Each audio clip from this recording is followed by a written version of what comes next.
Yan guys, ngayon ang gagawin natin guys ngayon is re-remap natin yung PCX natin. Yan, meron na din kasi ako nabiling pang remap para sa PCX 160. Hindi lang sa 160, lahat ng Honda brands. Pero di lahat. Lahat na din, pero may mga ano lang yung iba na hindi pwede. Katulad ng CBR 150 version 1. Mahirap kasi daw yun i-remap. Yan, gagawin ko ito, i-remap natin siya ngayon. Then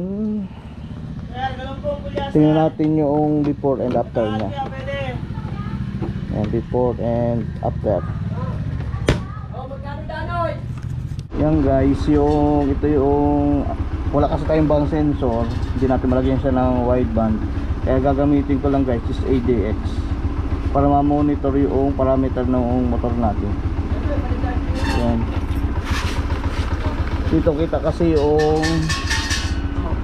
diyan mo nalang pa kasi dito yung dito yung makikita yung AFR nya sa history table. Ayan, ito lagi 1817 ang kanyang AFR. Then try natin siyang i-beat para makita natin yung kung ilan yung AFR nya, dahan-dahan hanggang sa 10,000 to 11,000 RPM sa stock. Pero ito kasi na-remap na siya dati, kaya hindi ko gusto yung takbo niya, kaya re-remap ko siya ngayon. Ako na mismo ang ma-remap.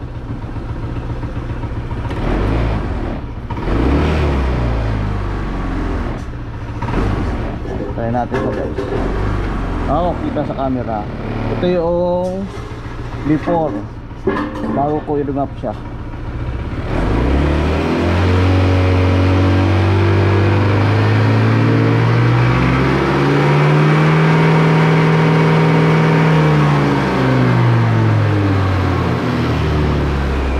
Center stand guys, sagad niya is 136.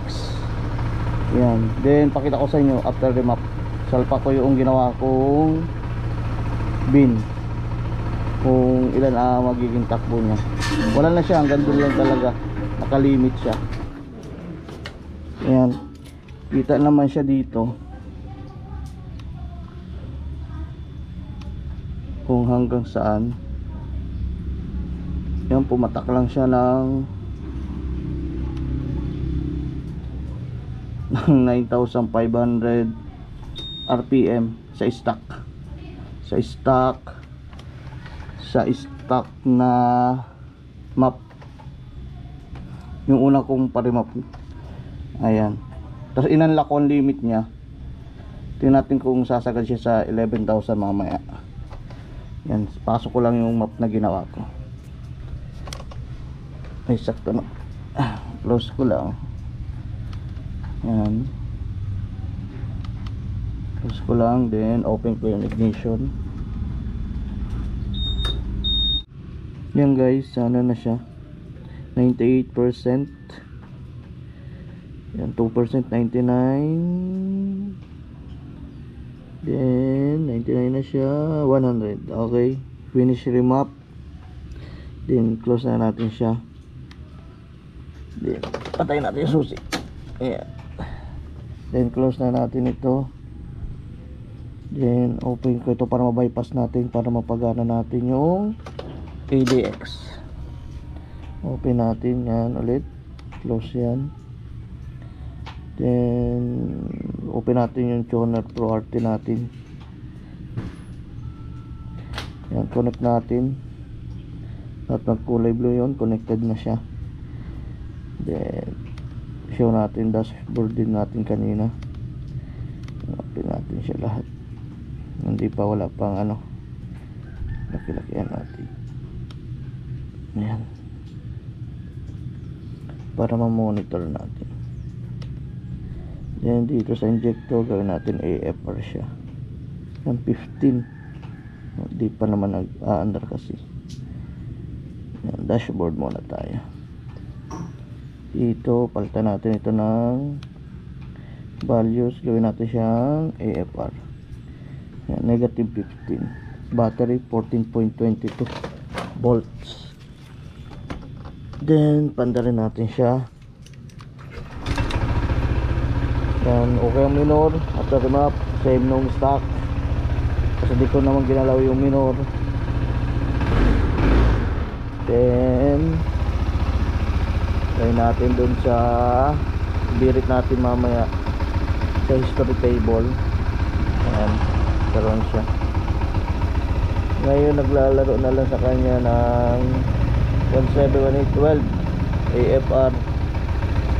Ayan, 12. Hindi pa naman masyado mainit ang makina. Pasok natin. Try natin siya guys, ibirit.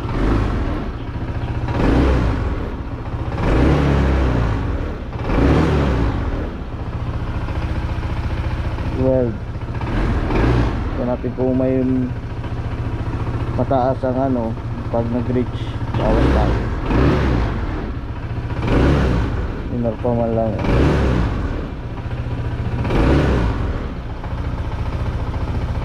12, 11, 19.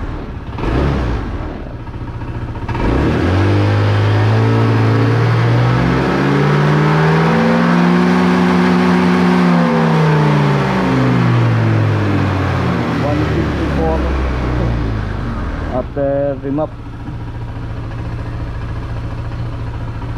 Ayan, napahan natin. Hindi pa masyado mainit naman.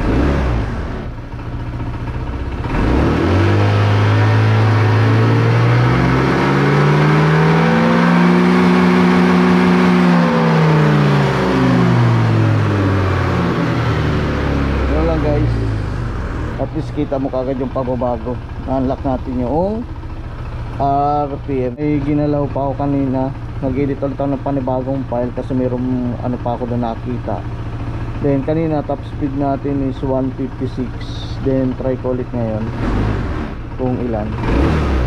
Nag-flash ulit ako ng panibagong bin.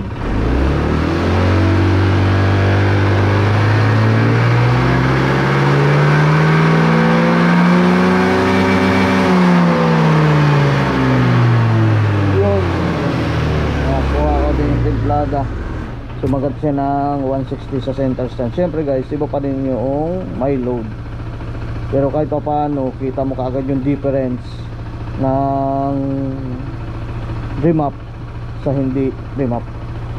Yun lang guys, stay tuned kayo sa aking channel. Then kung gusto nyo guys magpa remap, then malapit kayo dito sa area ko, PM lang kayo. Peace yo, Moto B sign out.